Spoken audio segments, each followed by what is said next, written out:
Volkswagen tiene un sonido, un silbido en el motor cuando tú lo enciendes.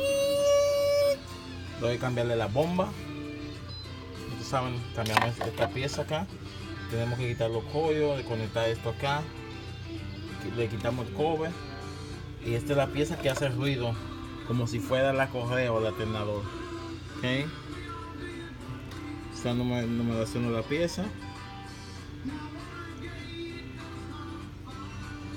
Colocan la nueva pieza y ponen todo para atrás y nada, y borran el código y salen a manejar el carro. Mucha suerte, mi gente.